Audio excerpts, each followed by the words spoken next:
ستاروں کے آگے جہاں اور بھی ہے، ابھی عشق کے امتحان اور بھی ہے، تو شاہی ہے پرواز ہے کام تیرا، تیرے آگے تیرے واسطے آسماں اور بھی ہے، تیرے سامنے آسماں اور بھی ہے۔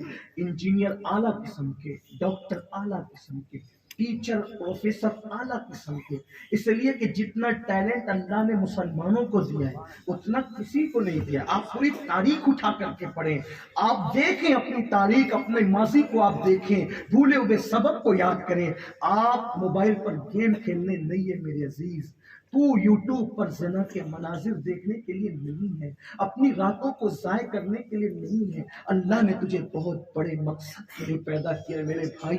آ اپنے مقصد کو پہچان، آ اپنی زندگی کے ایم کو پہچان، آ اپنی جوانی کے مقصد کو پہچان، تاکہ تجھے پتا چلے تجھے کرنا کیا ہے۔ تو بات میں جو سمیٹ کر رہا تھا وہ طویل ہو رہی ہے، تو عرض کیا حضرت شمس الدین التمش جب نماز جنازہ پڑھانے کے لیے آگے بڑھے تو کسی نے ان کا بازو پکڑ کے کہا، شمس الدین پیر کی وصیت بھول گیا، بادشاہ تو تجھے چھوڑ دیں گے۔ ہمارے پیر نے کہا تھا جس کی تکبیر اولیٰ فوت نہ ہوئی وہ نماز پڑھائے، جس کی تہجد فوت نہ ہوئی وہ نماز پڑھائے، جس نے کبھی نامحرم کا چہرہ نہیں دیکھا وہ نماز پڑھائے۔ تو بتاؤ یہ چیزیں تمہارے اندر ہے؟ شمس الدین روتے ہوئے اپنے پیر کے چہرے سے نقاب ہٹا کر کہتے ہیں، آپ نے تو پردہ کر لیا اور ہمیں بے پردہ کر دیا۔ اگر آپ بے پردہ نہ کرتے تو یہ راز قبر کے اندر جاتا۔ اور پھر روتے ہوئے کہا، الحمدللہ یہ ساری شرطیں میرے اندر موجود ہیں۔ بادشاہ اتنا متقی ہوتا تھا تب تک تم بادشاہ تھے، آج تھوڑی سی دولت آتی ہے تو عیاشی کرتے ہو، برائی کرتے ہو، جرائم کرتے ہو۔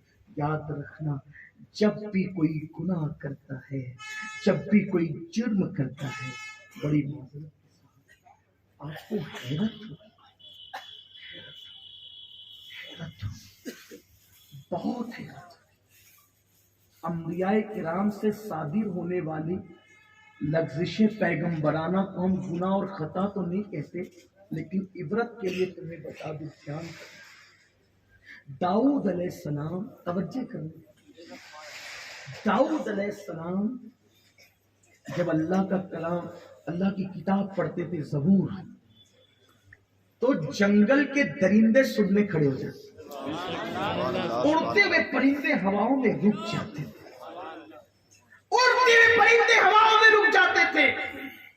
ایک دن داؤد نے عرض کی، مولا وہ آواز میں جو پہلے تاثیر تھی نا، پرندوں کا رک جانا اور جنگلوں کے جانور کا کھڑا ہو جانا، اب وہ چیز میری آواز میں نہیں ہے مولا۔ ارشاد ہوا، داؤد تو نے دو بندوں کے فیصلہ کرنے کے درمیان لغزش پیغمبرانہ سے کام کیا۔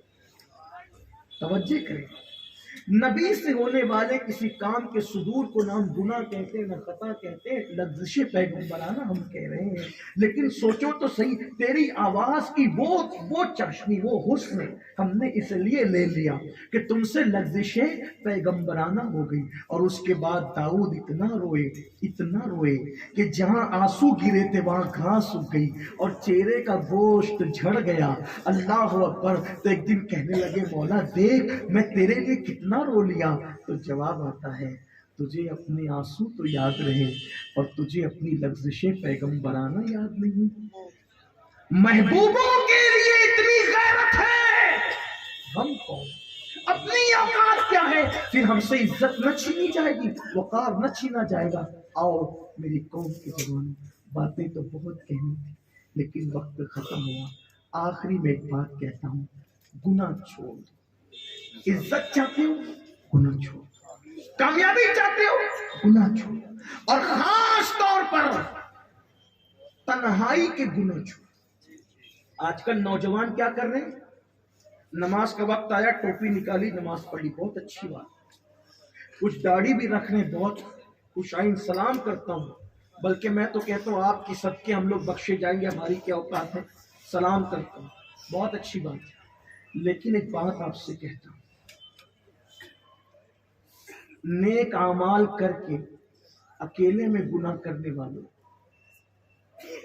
نماز بھی پڑھ رہے ہو، داڑھی بھی رکھ رہے ہو، تلاوت بھی کر رہے ہو، سب کر رہے ہو، لیکن اکیلے میں گناہ کر رہے ہو، انجام کیا ہے؟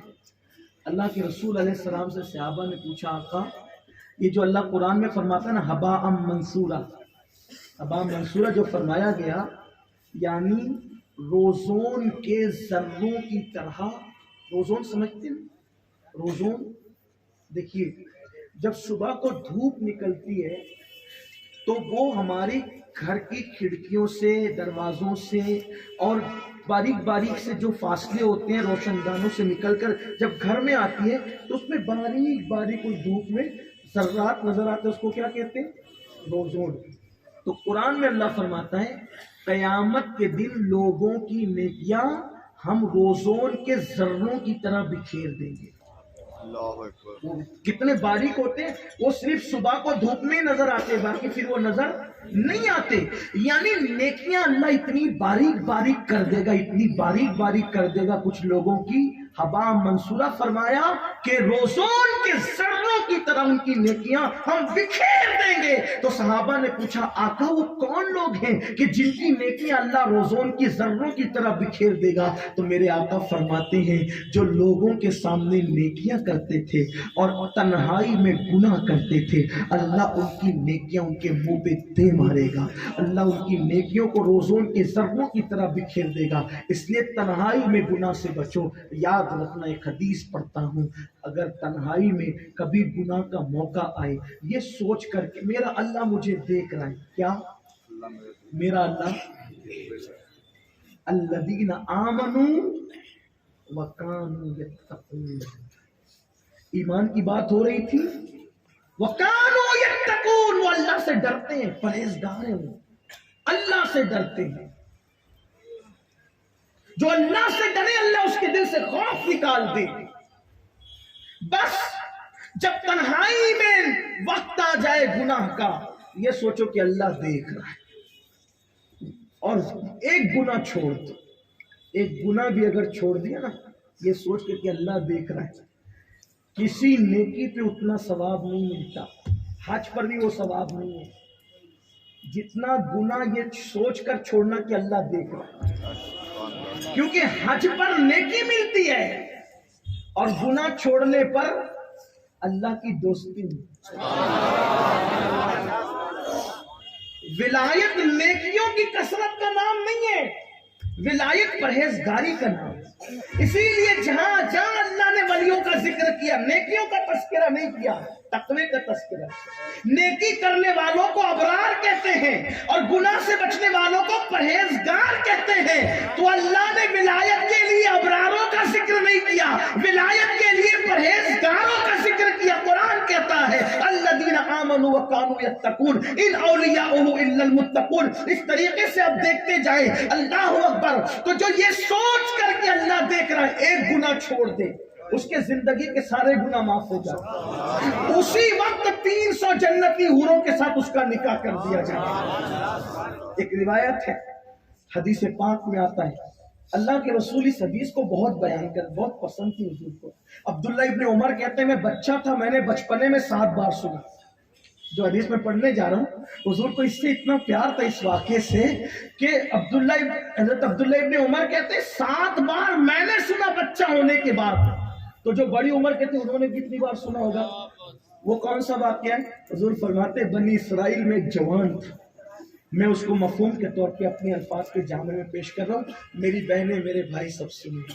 بنی اسرائیل میں ایک جوان تھا، اس کا نام تھا کفل.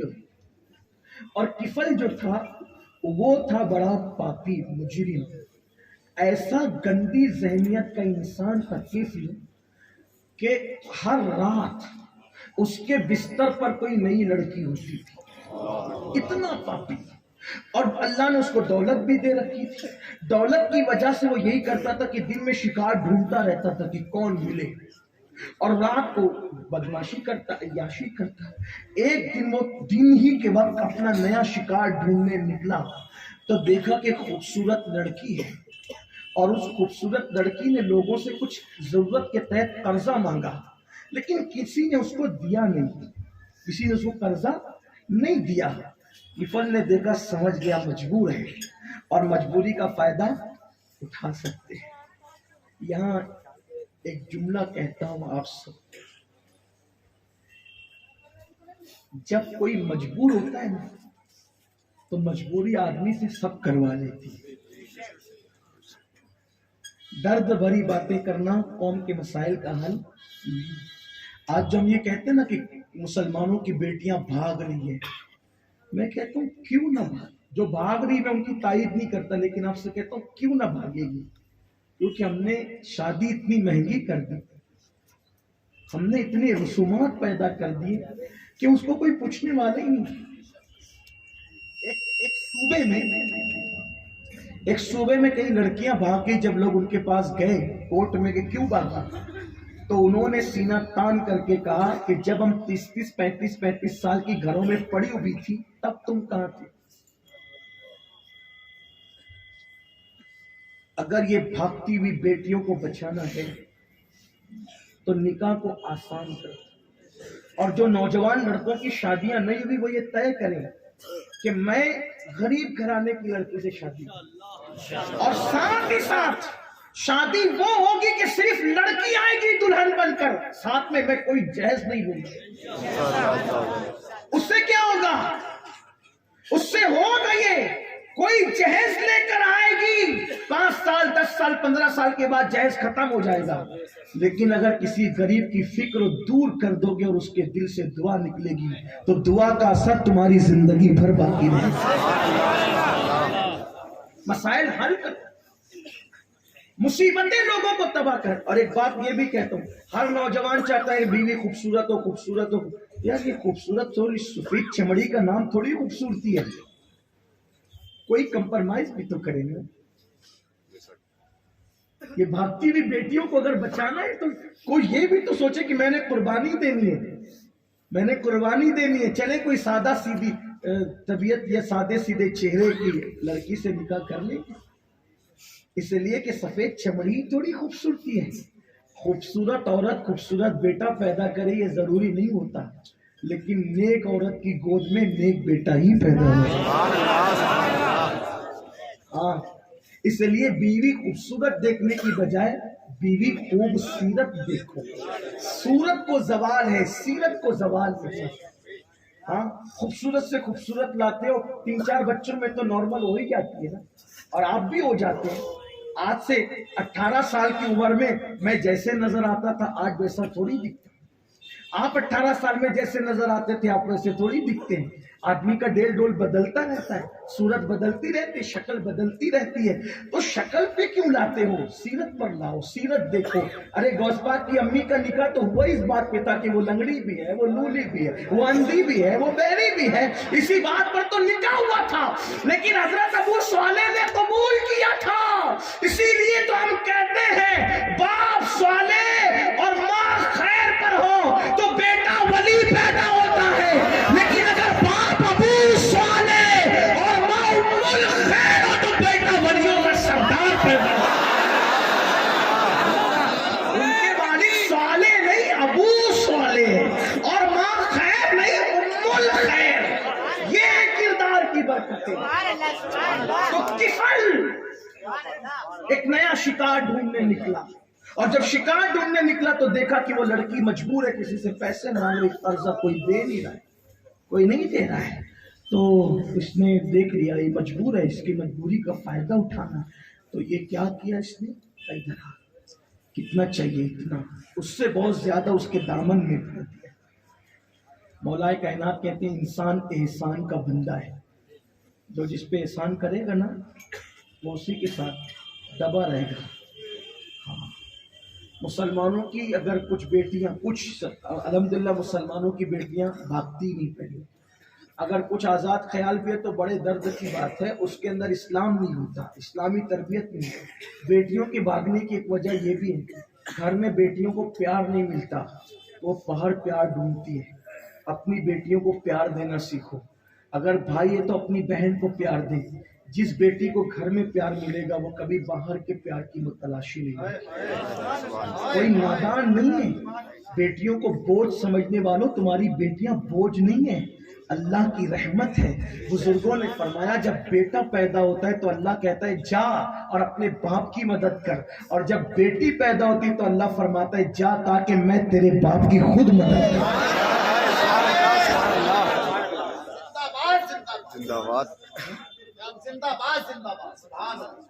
جب کوئی بیٹی پیدا ہوتی ہے حدیث پاک میں آتا ہے اس گھر میں 70,000 فرشتے اترتے ہیں اور اس کو چاروں طرف سے گھیر لیتے ہیں اور اس کے سر پہ ہاتھ رکھ کے کہتے ہیں اے کمزور جان سے پیدا ہونے والی کمزور جان، جب تک تو اس گھر کے اندر موجود رہے گی ہم تیرے ساتھ موجود رہیں گے۔ اور پھر میرے نبی نے صحابہ نے فرمایا اے میرے صحابہ، جو 3 بیٹیوں کی پرورش کرے گا اور اچھے گھر میں شادی کرے گا وہ باپ اور میں جنت میں اتنے قریب ہوں گے جیسے یہ 2 انگلیاں قریب ہیں، جیسے یہ 2 انگلیاں قریب ہیں۔ جب میں نے پہلی بار یہ حدیث پڑھی تھی تو میری شادی بھی نہیں ہوئی تھی، لیکن جب میں نے یہ پڑھا تو میری آنکھیں نم ہو گئی۔ آقا، کسی عمل پر آپ نے اتنی قریب میں جنت نہیں بانٹی، شہید کو بھی شہید ہو کر کے اتنے قریب میں جنت نہیں دی، لیکن 3 بیٹیوں کے باپ کے لیے کہا۔ لیکن کون سا باپ جو بیٹی کو بوجھ نہ سمجھے، جو بیٹی کی بے عزتی نہ کرے، جو بیٹی کی انسلٹ نہ کرے، بلکہ بیٹی کو احترام کے ساتھ پالے اور اچھی تربیت کر کے اچھے گھرانے میں شادی کرے عزت کے ساتھ۔ آقا فرماتے وہ بیٹی 3 بیٹیوں کا باپ اور میں جنت میں اتنے قریب ہوں گے جیسے یہ 2، یوں جوڑ کے کہا جیسے یہ 2 انگلیاں قریب ہیں۔ صحابہ موجود تھے، ایک صحابی کھڑے ہوئے، آقا 3 بیٹیوں کی پیدائش ہمارے ہاتھ میں تو نہیں، اگر کسی کی 2 ہو تو، اگر کوئی 2 بیٹیوں کی پرورش کرے تو دریائے کرم جوش میں نہ فرمایا اگر کوئی 2 بیٹیوں کی پرورش اچھے سے کرے، نہ ڈانٹے، نہ اس کو پھٹکارے، نہ ذلیل کرے، نہ رسوا کرے، پیار دے، اچھی تربیت کرے، عزت کے ساتھ رکھے، وہ 2 بیٹیوں کا باپ اور میں بھی جنت میں اتنے قریب ہوں گے جیسے یہ 2 انگلیاں قریب ہیں۔ ایک اور صحابی تھے، ان کے یہاں 2 نہیں تھی، ایک ہی تھی، وہ کھڑے ہو کے کہتے آقا اگر کسی کی ایک ہی بیٹی ہو تو، آقا فرماتے ہیں دریائے کرم جوش میں تھا، اگر ایک بیٹی کا باپ بھی اپنی بیٹی کی اچھے سے تربیت کر کے، اچھی پرورش کر کے، اچھے گھرانے میں اس کی شادی کر دے تو وہ باپ اور میں جنت میں اتنے قریب ہوں گے جیسے یہ 2 انگلیاں۔ بیٹیاں بوجھ نہیں، حدیث پاک میں آتا ہے جب تحفہ لاؤ نا سفر سے تو پہلے بیٹوں کو مت دو، پہلے بیٹیوں کو دو، کیونکہ بیٹیوں کا دل بڑا نازک ہوتا ہے، جس نے بیٹی کا دل دکھایا اس نے اپنے نبی کا دل دکھایا۔ بیٹی کی عزت کرنا سیکھو، بیٹی کی تعظیم۔ جب لوگ اپنی بیٹیوں کو زندہ دفن کر رہے تھے اس وقت میرے نبی اپنی بیٹی کے لیے کہہ رہے تھے فاطمہ تو بدا تو منی، فاطمہ میرے جگر کا ٹکڑا ہے۔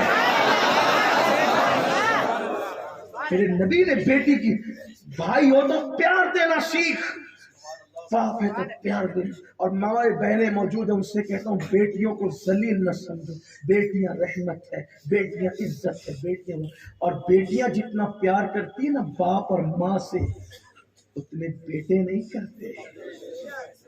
بیٹے بھی چاہیے نسل جاری رکھنے کے لیے، نسل کے لیے بیٹیاں چاہیے، پیار کے لیے نسل کے لیے بیٹے چاہیے اور پیار کے لیے بیٹیاں چاہیے۔ ہاں، کسی مفکر نے لکھا تھا کہ جب ایک بندے کا انتقال ہوا، کئی بیٹے تھے، تو پتہ ہے ایک شخص آیا اور آ کر کہتا ہے اس کا جنازہ اٹھنے نہیں دوں گا جب تک کہ میرا قرضہ مت دے دو۔ تو بیٹے بگلے جھانک رہے تھے، بیٹی نکل کر آئی اور کہا کہ میرا جو کچھ زیور میرے بدن پر ہے سب لے لے، لیکن میرے باپ کے جنازے کو رسوا نہ کر۔ یہ ہوتی ہے بیٹیاں، بیٹیوں کو لوگوں نے پوچھا کیا ہے، سب رسومات اور رسومات۔ تو بہرحال تو وہ خاتون جو تھی، وہ لڑکی جو تھی، اس کے دامن میں جب کفل نے ڈھیر ساری رقم ڈال دی، احسان تلے دب گئی۔ اس نے احسان کی نگاہ سے کفل کو دیکھا، کفل نے کہا میں نے تجھے جو کچھ دیا اس پر میں تجھ سے کچھ نہیں مانگتا، نہ قرض، میں قرض کے طور پہ بھی نہیں دیا، تجھے ایسے ہی دے دیا، لے جا، لیکن ایک خواہش ہے، تھوڑی دیر چل کر میرے گھر بیٹھے، اور چونکہ وہ پیسے لے چکی تھی، دامن بھر چکا تھا اس کا، چلنے کو تیار ہو گئی. جیسے ہی گھر میں گئے کفل نے کھڑکی دروازے سب بند کر دی.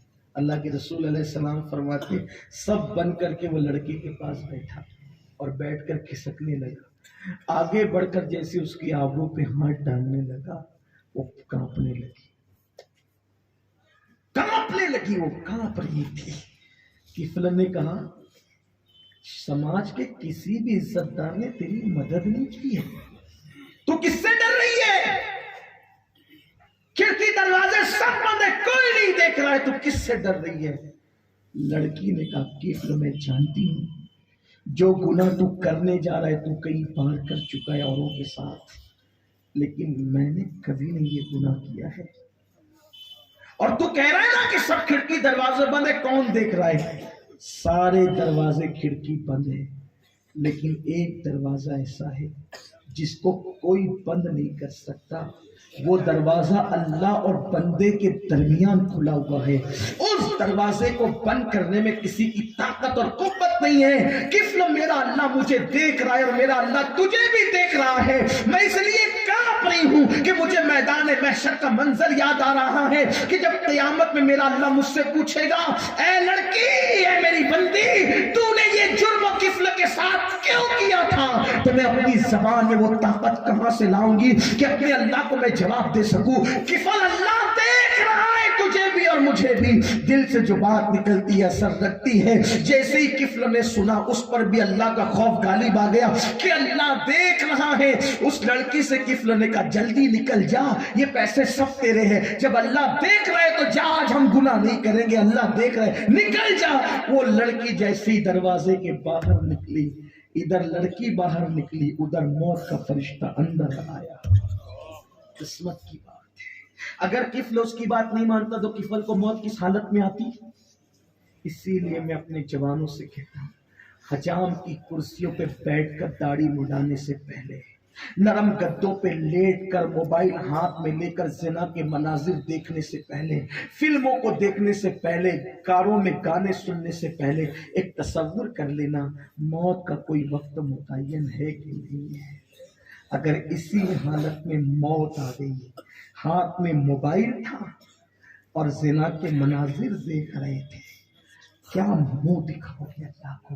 حجام چہرے پر وسترا رکھ کر کے داڑھی مڈا رہا تھا، کیا منہ دکھاؤ گے اللہ کو؟ کسی لڑکی کی کندھے پہ ہاتھ تھا یا فون پر گندی بات ہو رہی تھی اور اسی وقت روح نکل گئی، کیا منہ دکھاؤ گے اللہ کو؟ کار کا اللہ نہ کرے ایکسیڈنٹ ہو گیا اور گانے بج رہے تھے، کیا منہ دکھاؤ گے اللہ کو؟ یہ دنیا میں پہلی اور آخری بار آئے ہو، کیا حالت میں جاؤ گے؟ میرے نبی فرماتے بیت الخلا جاؤ تو پہلے الٹا قدم رکھو، نکلو تو پہلے سیدھا قدم رکھو. کیا فلسفہ، ہر جگہ داخل ہونے میں سیدھا قدم، بیت الخلا میں الٹا قدم کیوں؟ آج سائنس کہہ رہی ہے کہ اگر کسی کو دل کا دورہ پڑتا ہے تو اس کا سیدھا قدم جدھر ہوتا ہے وہ ادھر ہی گرتا ہے. اگر کسی کو ہارٹ اٹیک آئے، دل کا دورہ پڑے، تو اس کا سیدھا پیر جدھر ہوتا ہے وہ ادھر گرتا ہے. نبی فرما رہے صلی اللہ علیہ وسلم بیت الخلا میں جاؤ تو پہلے الٹا قدم ڈالو تاکہ اگر جاتے وقت دل کا دورہ پڑے تو تم باہر گرو، اور بیت الخلا سے نکلتے وقت پہلے سیدھا قدم نکالو تاکہ اگر اس وقت دل کا دورہ پڑو تو باہر گرو. جو نبی تجھے پاخانے کی گندگی میں گرتا دیکھ کر مرتا گوارا نہیں کرتے، تو گناہ کی گندگی میں ڈوب کر مرتا گوارا کر رہے اپنے آپ کو. ارے پاخانے کی گندگی تو چلو بھر پانی سے دھلی جا سکتی ہے، لیکن گناہ کی گندگی تو 7 سمندر کا پانی بھی دھل نہیں سکتا. اس لیے مسلمانوں، پہلی اور آخری بار اس دنیا میں آئے ہو اللہ کے لیے، ایسی حالت میں نہ مرو کہ اللہ ہم سے ناراض ہو. اپنے آپ کو بدلو. تو کفل نے لڑکی کو باہر کیا، موت کا فرشتہ اندر آیا، اس کی روح نکالی. پورے محلے میں مچ گئی آگ کی طرح، خبر پھیل گئی کفل مر گیا مر گیا مر گیا. کچھ زائدان خشک بات کرنے لگے ہم تو نہیں جائیں گے، لیکن اللہ والوں نے کہا بھائی کچھ بھی تھا مسلمان تھا، جنازے میں تو جانا ہی پڑے گا. لوگوں نے کہا بڑا پاپی تھا، ہر رات الگ الگ لڑکی کے ساتھ بدکاری کرتا تھا، پتہ نہیں کیا ہوگا. لیکن جب اس کے گھر میں لوگ جانے لگے تو اس کے دروازے پر نور کے قلم سے اللہ نے لکھ دیا تھا. کیا لکھا تھا؟ ان اللہ تعالی قد غفر للکفل. کفل نے اللہ سے سارے گناہوں کی مغفرت فرمائے۔ اللہ دیکھ رہا اس تصور سے گناہ چھوڑا، اللہ نے ساری زندگی کے گناہ معاف کر دیے۔ بس اللہ کے محبوب بننا ہے تو جب بھی تنہائی میں رہو اور دل گناہ کرنے کو چاہے ایک ہی تصور کرنا، اللہ یہاں بھی نجات، اللہ اس ہماری محفل کو قبول فرمائے۔ گفتگو کے درمیان کوئی غلطی تو اللہ معاف کرے۔ استغفر اللہ رب العالمین۔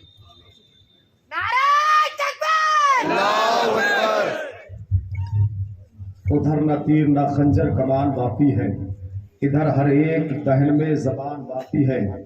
عجیب جنگ ہے یہ جنگ کربلا، جس میں ہوا جو قتل وہی خاندان باقی ہے۔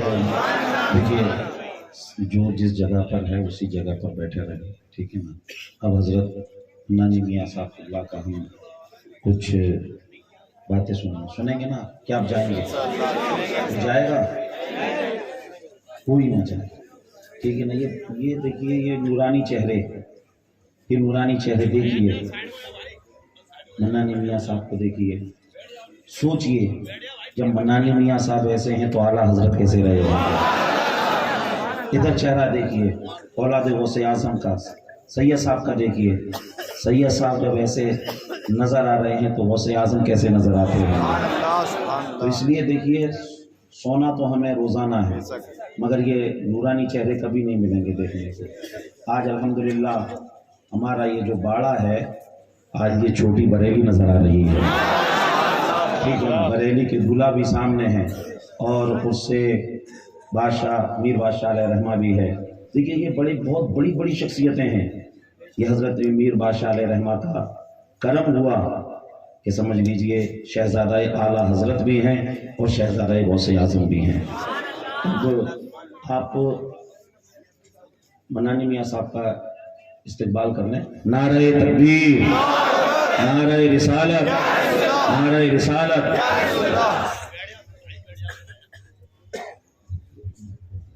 دیکھیے منانی میاں صاحب کے ساتھ ان کے ساتھ جو مہمان آئے ہیں وہ دو شعر نہ پڑھیں گے جب تک ہم مائک سیٹ کریں۔ حضرت کا جو بھی ناصحانہ بیان ہے وہ سنیں گے ہم، اور جو حضرات مرید نہیں ہوئے ہیں یہ بہت اچھا موقع ہے مرید بھی ہو کر جائیں۔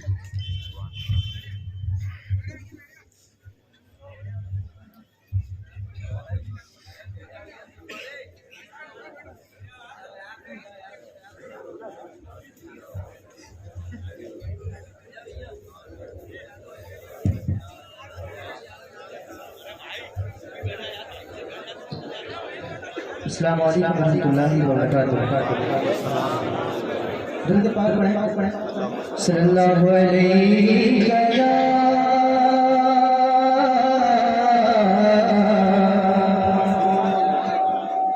یا رسول اللہ وسلم علیک یا حبیب اللہ۔